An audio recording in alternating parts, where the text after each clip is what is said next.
And our final question comes from Martin, who asks, I'm looking into replacing a DVD player and Roku box with a single Blu-ray player that supports streaming services like Netflix and Pandora. However, I also want the ability to access HD Nation and Revision3 streaming content. Thank you. Yes. I currently use my Roku for HD Nation and Netflix.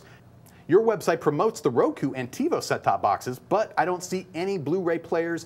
Any recommendations? Signed, Martin from Georgetown, Texas. Well, we should point out is we're slowly over time trying to add every possible hardware device on the planet and give you instructions on how to download, basically access your favorite Revision 3 shows on that hardware. It's just the crew that's doing that is also busy building the website, so there's always sort of a time lag on new hardware.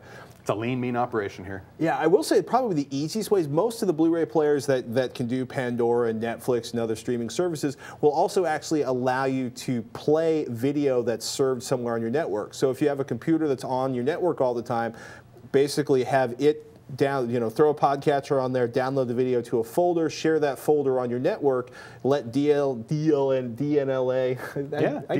Thank you. Digital Living Network Alliance. It's a hard thing for me to say. I don't know. Or even just anything that supports network streaming of files that are on a local storage device of some kind. Or sneakernet it. Put it on a USB key, walk it over to a lot of players have a USB port on them. Just plug it in and watch it that way. However, for 2010, there are several new players that I'm itching to get my fingers on from 3 main manufacturers, including, and the reason I'm pointing these out is for basically the software features. All of the players I'm about to mention offer App Store-like environments where you can go pick and choose things, including a Yahoo widget app, which I know Revision3 is currently working on to provide that kind of content. One of our engineers is working night and day to get the Yahoo widget up and running for any of the HDTVs and Blu-ray players that support the Yahoo.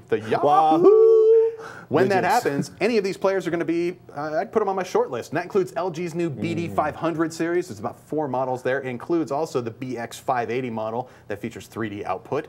Sony's new S370, 470, and S570 models, and Samsung's new C series, their C7500, 6900, and the C5500 models. So cool. Pretty much all the new 2010 players, they're really going for that App Store style deal. So you're not locked in. You will be able to do Netflix and Pandora and other apps, but you'll be able to have more control over what type of stuff you'll be able to do with that. Can any of those directly subscribe to RSS feeds, or are they all sort of the widget where you click on it and it streams the video live? As far as I know, they're all widget based. I don't see anything that supports where you can put in an RSS link, unfortunately, and then grab that off of a site that supports it. The Popcorn Hour boxes. There you go. The Popcorn Hour boxes have an internal hard drive, and if you attach a SATA Blu-ray drive to them, they're also Blu-ray players. So that would actually, it's a little geeky, but it'll definitely do it. And I was pleased too. Sony actually had one of their players. I think it's the 360. I think I just mentioned, or whatever the 3 series one was. $199 for a list price. So that's going to be under $200 when it hits the stores. So that'll be a good price for a featured player like that. With the $250 Denon receiver, that is the heart of a really, really nice. One of LG's players has a 250 gig hard drive in it too. That got a really good rating. You can rip your CDs to it, put photos and video, and then have that just local within the box itself. I'll be curious to see if somebody hacks that into larger, expanded storage. Anyway, there you go. Bigger storage. Good options.